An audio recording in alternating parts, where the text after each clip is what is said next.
तयन्तो मां यतन्तश्च दृढव्रताः नमस्यन्तश्च मां भक्त्या नित्ययुक्ता उपासते। हे अर्जुन, जो नित्य निरंतर मेरे भजन में लगे हुए हैं, भजन भी ऐसा दृढ़ व्रती होकर, लगन पूर्वक, प्रेम पूर्वक, ये भजन भगवत साक्षात्कार कराता है। नित्य निरंतर मेरे भजन में लगे हैं और लगन पूर्वक। लगन लगन सब कोई कहे, लगन न जाने कोई। लगन उसी को कहते हैं जिसमें मन तन दोनों का विस्मरण होकर केवल आराध्य देव का साम्राज्य। मन भगवदाकार, बुद्धि भगवदाकार, चित्त भगवदाकार, अहम भगवदाकार, नित्य स्वरूप में स्थिति ही निरंतर भजन का स्वरूप है। इसीलिए कहा दृढ़ व्रति। ये दृढ़ व्रति वही हो सकता है जिसके हृदय में सत्संग के द्वारा ये बात बैठ गई है कि शरीर के जितने भी भोग हैं ये सब भ्रमात्मक, केवल समय नष्ट करने के लिए हैं। और ये परम सत्य बात है। अभी आप अज्ञान से युक्त हैं, इसलिए आपको ऐसा लगता है कि अगर अमुक अमुक भोग मिल जाएं, अमुक अमुक सुख मिल जाए संसार का, तो हम सुखी हो जाएं। लेकिन जिनको वो भोग प्राप्त हैं, जिनको वो सुख प्राप्त है, वो उनमें सुखी नहीं है। मान लीजिए, कई बार सत्संग में सुनाया है ये बात इसीलिए सुना रहे हैं कि आप तो अल्प भोगों के स्वामित्व को धारण करते हैं। मेरे पास इतना रुपया, इतनी जमीन, इतना। चक्रवर्ती सम्राट महाराज भर्तृहरि जब युवावस्था को प्राप्त हुए तो युवावस्था में सबके हृदय में भोगाकर्षण होता है। सबको अच्छा लगता है, सुंदर पति हो, सुंदर पत्नी हो, सुंदर महल हो, खूब भोग सामग्री हो, हमारी आज्ञा पालन करने वाले सेवक हो, आदि आदि। जितना तुम सोच सकते हो उससे बहुत अधिक महाराज भर्तृहरि जी के पास था। क्योंकि चक्रवर्ती उसे ही कहते हैं। भूमंडल में एक छत्र राज्य, जहां से सूर्य उदय होता है और जहां सूर्य अस्ताचल को जाते हैं, वहां तक उनका एक छत्र स्वामित्व। छोटे भाई विक्रमादित्य महान बलशाली, महान बुद्धिमान, कुछ कमी नहीं। यौवन अवस्था का आवेश, बार बार मन भोगों की तरफ, इंद्रियां भोगों की तरफ, क्योंकि इनका प्रमथन स्वभाव है। प्रमथन माने मथ देना, व्याकुल कर देना। जिस भोग का स्फुरण हुआ, संकल्प बना, क्रिया के लिए व्याकुल कर देना, ये प्रमथन स्वभाव वाली इंद्रियां भी हैं और प्रमथन स्वभाव वाला मन भी है। जब तक प्रभु का आश्रय नहीं है तब तक इस व्याकुलता को कोई सह नहीं सकता। इसी व्याकुलता के वश में आके थोड़ी गलती हो जाती, जीवन भर जेल भोगते हैं, पाप बन जाता है, शरीर असाध्य रोगों से ग्रसित हो जाता है, कोई पूछता भी नहीं। बस इन्हीं इंद्रियों के प्रमथन स्वभाव से दुर्गति होती है। इसको जो सह जाए वही भगवान का निज जन कहलाता है। यम ही न व्यथयन्ते ते पुरुषम पुरुषर्षभ। जो इन इंद्रियों के प्रमथन स्वभाव वाले व्याकुलता, विषय आकर्षण को सह गया, वही परम पद का अधिकारी होता है। यम ही न व्यथयन्ते ते पुरुषम पुरुषर्षभ सम दुखा सुखाधीरम। नित्य सानिध्य को प्राप्त होता है जो इंद्रियजन्य भोगों की व्याकुलता को सह जाए। पर वो वही सह सकता है जिसने परम सामर्थ्यशाली भगवान श्री हरि के नाम का आश्रय लिया है। भर्तरी जी के हृदय में स्त्री के प्रति आकर्षण पैदा हुआ। सर्वसामर्थ्यशाली थे, आदेश किया, कई बार सुनाया है, पर ये बार बार सुनकर कम से कम समझ में तो आ जाए। विश्व की सबसे सुंदर राजकुमारी को हमारे पास पत्नी के रूप में वर्ण करने के लिए लाया जाए। कौन नहीं चाहेगा ऐसे सम्राट, ऐसे सुंदर वैभवशाली राजा को अपना पति बनाना। एक पिंगला नाम की बहुत सुंदरी युवती को वर्ण किया भर्तरी जी ने, और मन में विचारा कि आखिरकार भोगों में क्या सुख, इसके लिए मुझे एकांत चाहिए। विक्रमादित्य से कहा, आप राज्य शासन को संभालिए जब तक हम अनुभव नहीं कर लेते। महल में किसी भी तरह की राज दरबार की बात लेकर कोई ना आवे, मुझे स्वतंत्र छोड़ दिया जाए। राजाज्ञा, संपूर्ण भोगों की बाहुल्यता महल में। क्या कभी आग में धीरे धीरे घी डालने से आग शांत होती है क्या? ऐसे ही भोगों को भोगने से कभी कामाग्नि शांत थोड़ी होती है, और भड़कती है। अगर सुख हो तो विश्राम मिल जाए। एक दिन पिंगला काफी समय व्यतीत होने के बाद वो अपनी महल की पीछे खिड़की से झांक रही थी। पीछे अश्वशाला थी, वहां घोड़ों की रक्षा सेवा कराने वाला अश्वपति अपने सेवकों के द्वारा घोड़ों की देख रेख, उनकी सेवा कराता था। बहुत ही हष्ट पुष्ट जवान। पिंगला देखकर आसक्त हो गई, एकांत में मिलने लगी। जब महाराज विश्राम को होते तो एकांत में मिलने लगी। गुप्तचरों के द्वारा यह बात जब विक्रमादित्य को पता चली तो बहुत अंदर से पीड़ित हुए कि क्या करूं, अगर मैं कुछ कहता हूं तो कहीं संशय न कर लिया जाए, अगर कहता नहीं हूं तो ये राजा के प्रति बहुत ही बड़ा विश्वासघात हो रहा है, और वो मेरे भ्राता हैं, मैं ऐसा सह नहीं सकता। एकांत में मिलने की प्रार्थना की। बहुत प्रवीण थी पिंगला, समझ गई। महाराज ने कहा, आज मेरा भाई मेरे से मिलना चाहता है, पता नहीं क्या समस्या है। उनका मुझे पता है, जाइए पहले आप पूछ कर आइए। राजा को आश्चर्य हुआ, मेरे तक बात नहीं पहुंची, इसको पता है। बहुत प्रवीण थी, पर विषयों में प्रवीणता कोई प्रवीणता नहीं कहलाती। प्रवीणता तो विषयों के त्याग की होनी चाहिए। बुद्धिमत्ता गड्ढे में गिरने की नहीं होती, बुद्धिमत्ता उससे निकलने की होती है। विक्रमादित्य ने कहा कि मेरी बात पर विश्वास किया जाए महाराज, जो महारानी पिंगला है इनका चरित्र ठीक नहीं है, ये अश्वपाल से संबंध रखती हैं, ऐसा मुझे गुप्तचरों के द्वारा पता चला है। आवेश में अंदर गए। रानी ने कहा, हम बता रहे हैं, वो क्या बता रहे होंगे? वो यही बता रहे होंगे कि अश्वपाल से हमारा गलत संबंध है। ये तुम्हें कैसे? मुझे पता है। कैसे पता है? देखो, हम आपको प्रमाणित नहीं करती, पर आपके भाई चरित्रहीन है। नहीं, इसका प्रमाण चाहिए। आप ऐसे पवित्र भाई के ऊपर ऐसी बात नहीं लगा सकती। तो धन दे करके किसी राज सैनिक को अपने अनुकूल करके किसी एक सदगृहस्थ परिवार को इस बात पे राजी किया कि तुम सभा में कहो कि हमारे बहू को ये राजपद पर होने पर गलत दृष्टि रखते हैं, गलत आचरण करते हैं, नहीं तो तुम्हारे पूरे परिवार को मरवा दूंगी। और वो महारानी पद में है, अगर ऐसा बोला तो सब सुख सुविधाएं आपको दे देंगी। वो बेचारा राज भय के कारण ऐसा ही बोला। महाराज की आसक्ति थी पिंगला में, भर्तरी जी की। उन्होंने बिना कुछ विचारे पिंगला की सलाह से और वो प्रमाण सदगृहस्थ जो बोला उससे उन्होंने विक्रमादित्य का राज निष्कासन आदेश कर इन्हें राज्य से बाहर कर दिया जाए, कभी हमारे सामने ना आए, हमारा ऐसा धर्महीन भाई नहीं हो सकता। विक्रमादित्य ने समझाने की कोशिश की, लेकिन उनको समझ में नहीं आया। अब तो स्वतंत्रता, लेकिन जो धर्म युक्त होता है भगवान उसकी रक्षा करते हैं। एक ब्राह्मण तपस्या कर रहा था धन लाभ के लिए, देवराज इंद्र प्रकट हुए और उन्होंने कहा कि ये लो अमृत फल, और अंतर्ध्यान हो गए।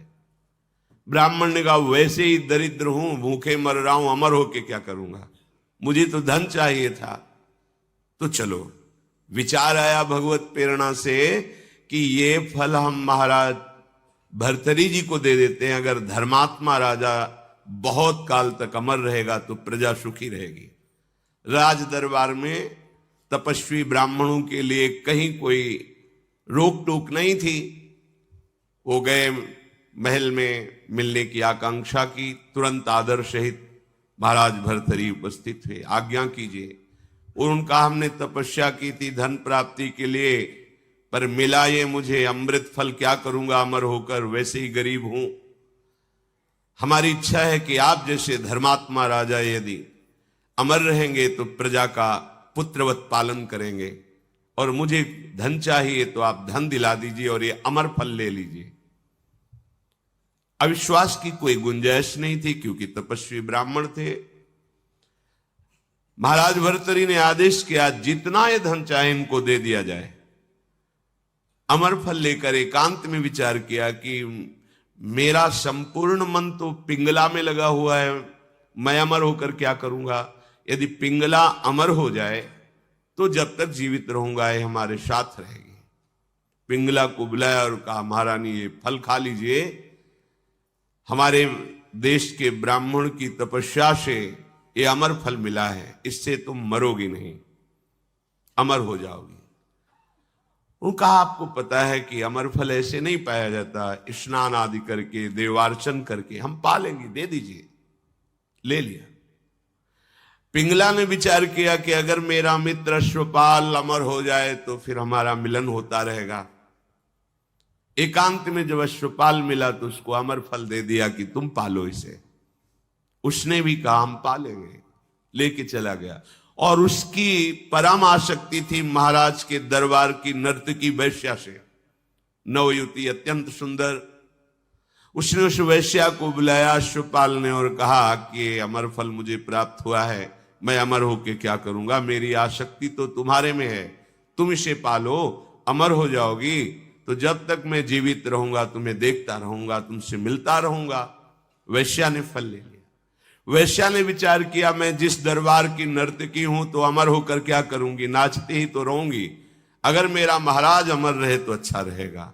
नर्तकी ने उनके निज महल के अंगरक्षक से कहा कि मुझे महाराज से मिलने की प्रार्थना की जाए और मिलाया जाए। नर्तकी हूं, मुझे अमर फल मिला है, मैं आपको देना चाहती हूं। होश उड़ गए महाराज के, वही अमर फल।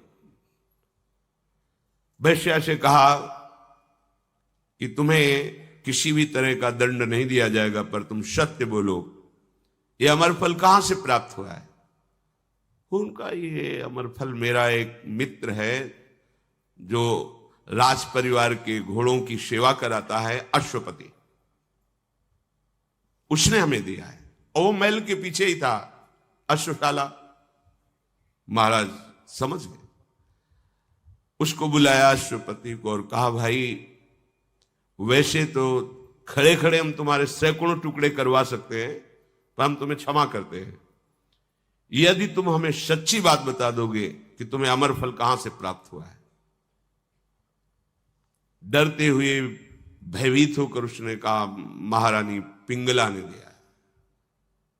होश हो गए। ओहो, मुझ चक्रवर्ती सम्राट से ये तृप्त नहीं है, अश्वपाल से आसक्ति।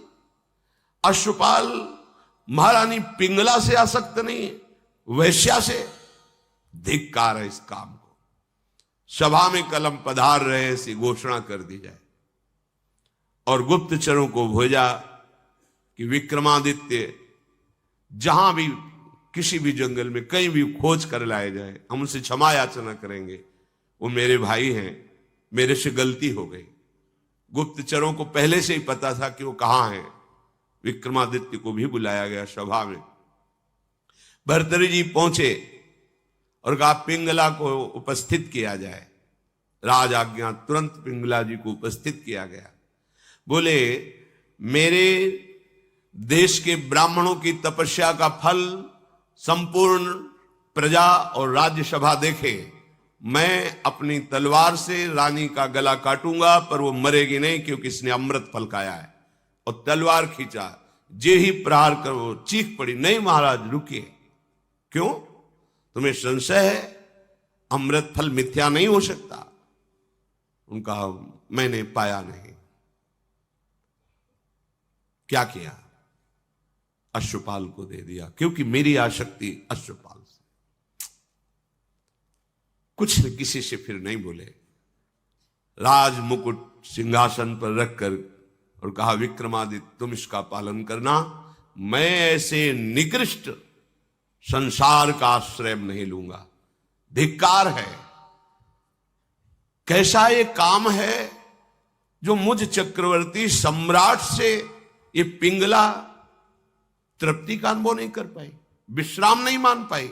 ये अश्वपाल से, अश्वपाल महारानी से नहीं, एक वैश्या से।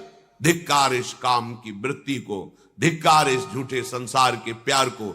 और घोर वैराग्य में जीवन व्यतीत किया और भगवान शंकर का साक्षात्कार करके ये वरदान मांगा कि कभी मुझे सम्मान से भिक्षा भी ना मिले, क्योंकि ये सम्मान ही संसार के राग को पुष्ट करता है। सतत निरंतर भगवान का भजन तभी हो सकता है जब भोगों में अरुचि हो जाए।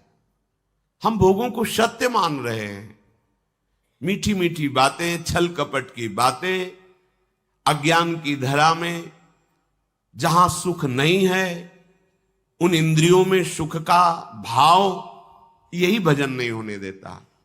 यही हमें बार बार जन्म मरण, दुख क्लेश, अशांति प्रदान करता है।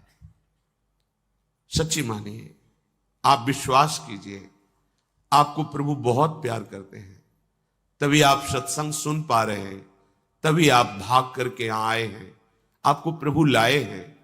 अतिशय कृपा राम की हुई, पांव दे यह मार्ग सोई। श्री धाम वृंदावन की तरफ कदम रखना, सत्संग की लालसा, संत दर्शन की लालसा, दुख निवृत्ति का भाव, ये केवल लाडली जी की कृपा, प्रभु की कृपा है आप पर। आप विश्वास कीजिए, केवल आपको इसी जन्म में भगवत प्राप्ति का अवसर मिला है, केवल इसी जन्म में।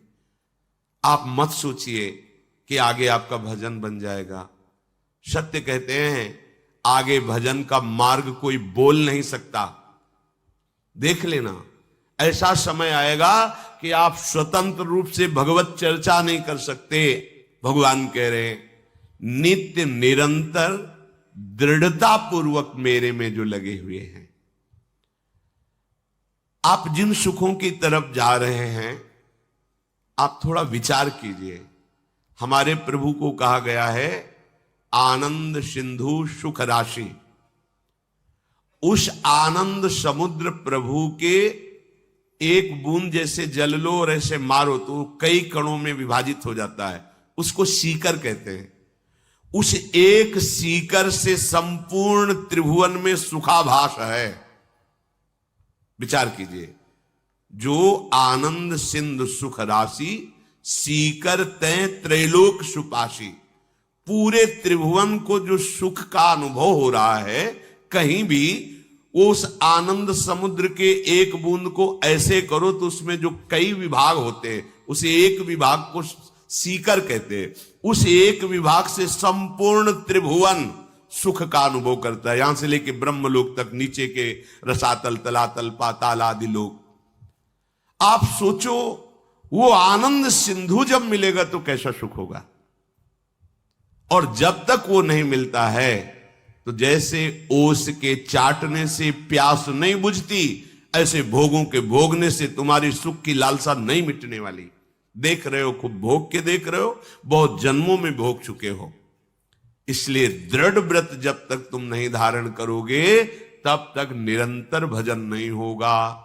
और दृढ़ व्रत वही धारण कर सकता है जिसने ये निश्चय कर लिया है सत्संग के प्रभाव से प्राप्त हुई विवेक के द्वारा कि संसार में सुख नहीं है। अगर संसार में सुख बुद्धि है, भोग ऐश्वर्य अच्छा लगता है तो तुम भजन का निश्चय ही नहीं कर पाओगे। भोगैश्वर्य प्रसक्ता नाम तयापहृत चेतसाम व्यवसायत्मिका बुद्धि समाधौ न विधीयते।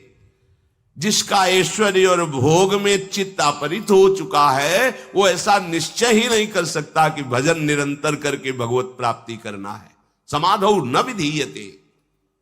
भोगैश्वर्य प्रसक्ता नाम तयापहृत चेतसाम, जिसका हृदय जिसका चित्त भोगों ने अपहृत कर लिया है वो भजन कर ही नहीं सकता, दृढ़ व्रति हो ही नहीं सकता। इसीलिए आपको लगता है भजन में क्या सुख है? कोई सुख नहीं, पर महासुख का स्वरूप भजन है। प्रभु कह रहे हैं नमस्यन्तश्च माम भक्त्या नित्ययुक्ता उपासते। प्रभु को प्रणाम करने की बड़ी महिमा है। जब हम प्रभु को प्रणाम करते हैं साष्टांग लेट के या पंचांग, तो प्रभु की कृपा हमको प्राप्त होती है और हमारे उसी समय पाप नष्ट होना शुरू हो जाते हैं।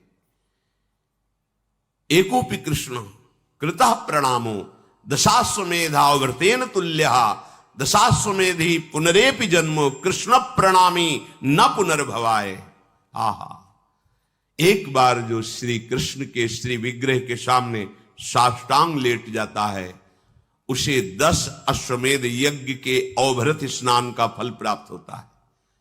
पर यज्ञ करने वाले को और प्रणाम करने वाले को जब देखा जाए तो अंतर पाया जाता है। यज्ञ करने वाला अपने पुण्यों को भोग करके मृत्यु लोक में फिर जन्मेगा, लेकिन जो प्रभु को साष्टांग दंडवत करता है उसका पुनर्जन्म नहीं। कृष्ण प्रणामी न पुनर्भवाय। इसलिए भगवान कहते नमस्यन्तश्च माम भक्त्या। जो भक्ति पूर्वक बार बार प्रभु को नमस्कार करता रहता है, प्रणाम करता रहता है, नित्य युक्ता उपासते। हम नित्य युक्त तभी अपने को अनुभव कर पाएंगे जब हम स्वरूप की तरफ देखेंगे। हमारा भगवान का ही अंश स्वरूप है, भगवत स्वरूप।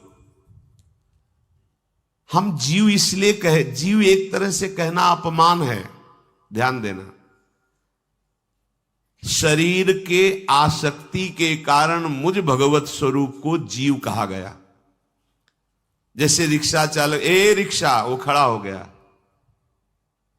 वो रिक्शा नहीं है, उसने आम कर लिया है रिक्शा में, तो रिक्शा बोलते ही खड़ा हो जाता है। ऐसे ही देहाभिमानी जीव, ये इसका अपमान है जीव कहना। ये भगवान का विशुद्ध निर्मल निर्विकार स्वरूप है, हम सबका, सबका। जो घोर पापाचरण क्रिया में उसका भी स्वरूप निर्विकार चिदानंदमय है, पर वो क्रियाओं का कर्ता भाव स्वीकार करने के कारण, भोक्ता भाव स्वीकार करने के कारण वो शरीर को अपना मैं मान लिया, इसीलिए उसको दुर्गति भोगनी पड़ रही है। ना होने पर भी उसे दुख भोगना पड़ रहा है। नित्य युक्ता, मैं प्रभु का हूं, प्रभु मेरे हैं। इस भाव को स्वीकार करके जो प्रभु को प्रणाम करता रहता है, प्रभु का सतत नाम जप करता रहता है, नाम कीर्तन करता रहता है, प्रभु का स्मरण करता रहता है, महासुख में निमग्न हो जाता है। सच्ची मानिए, अभी आप जानते नहीं कि सुख किसे कहते हैं। आपने रुपए को सुख माना, शरीर को सुख माना, भोग सामग्रियों को सुख माना, पर आप देखो ना अंदर से आप चिंतित हैं। भोगने पर भी आप अशांत हैं। भोगते हुए इतना समय व्यतीत हो गया, पर भोग की वही तृष्णा है, उसी को भोग रहे हैं, पर बार बार भोगने की इच्छा। अगर सुख होता तो अब कछु नाथ न चाही मोरे, ऐसा आ जाता ना कि मैं जो चाहता था मिल गया, मिल गया। वो भोगों में नहीं, वो तो भोगों से हटने में है। त्यागात् शान्तिरनन्तरम, शांति का अनुभव त्याग के द्वारा होता है। जब तक हमारे अंदर भोगों की, भोगने की प्रबल लालसा है, तब तक बहुत दुर्गति है। अभी आप समझ नहीं रहे हैं, बहुत दुर्गति। जितने दंड हैं, जितने रोग हैं, जितनी गतियां, दुर्गतियां, ये सब भोगों के कारण ही होती है। विचार करके आप देख लेना। नित्य युक्त, हमें नित्य युक्त, वैसे हम हैं ही, पर स्वीकार करना होगा कि मैं प्रियालाल का, प्रियालाल मेरे, और फिर उनका निरंतर नाम जप, निरंतर नाम कीर्तन और बार बार प्रणाम। पूज्यपाद श्री उड़िया बाबा जी के वचन कि भगवान के श्री विग्रह के सामने से जय बार निकले तय बार प्रणाम करें, गुरुजनों के सामने जय बार जाए तय बार प्रणाम करें। उससे आपका अहम नष्ट होगा, शरीर निष्पाप होगा और आपकी आयु बढ़ेगी, आपकी बुद्धि शुद्ध होगी, आपका श्री वैभव बढ़ेगा। अब हम इतने अभिमानी हो गए हैं कि हमारा प्रणाम करने की तो बात जाने दो, मृदु वचन बोलने की भी सामर्थ्य नहीं रह गई। नाक में गुस्सा है, कड़ुआ स्वभाव है, हिंसात्मक वृत्ति है, नम्रता, दैन्यता, शीलता, ये सब सद्गुण अंतर ध्यान हो गए। आसुरी भाव, राक्षसी भाव की वृद्धि हो रही। कैसे हम सुख शांति आनंद का अनुभव करें? पूज्य श्री राधा बाबा कहते हैं, मेरी बात मान लो भैया, तुम केवल हमारे प्रभु श्री हरि पर श्रद्धा कर लो, बिना कुछ देखे भगवान तुमको प्यार कर रहे हैं, ये तुम्हें अनुभव होने लगेगा। आप केवल प्रभु को अपना मानिए कि प्रभु मेरे, वही हैं, पर आप नहीं मानते। मान लो तो आनंद से युक्त हो जाओगे। मैं बार बार आप लोगों से प्रार्थना करता हूं कि मेरी बात समझने के लिए आप अधिक से अधिक नाम जप करें। बड़े बड़े संत महात्माओं से मिला हूं, उनका यही अनुभव है कि जो जितना अधिक भजन करेगा उतनी जल्दी ही वो दुखों से हट करके आनंद में डूबेगा। पुनः ध्यान दीजिए, बड़े बड़े संत महापुरुषों का अनुभव है कि जो जितना अधिक नाम जप करेगा, भजन करेगा, उतना ही वो दुख अशांति से दूर होकर आनंद में डूबेगा।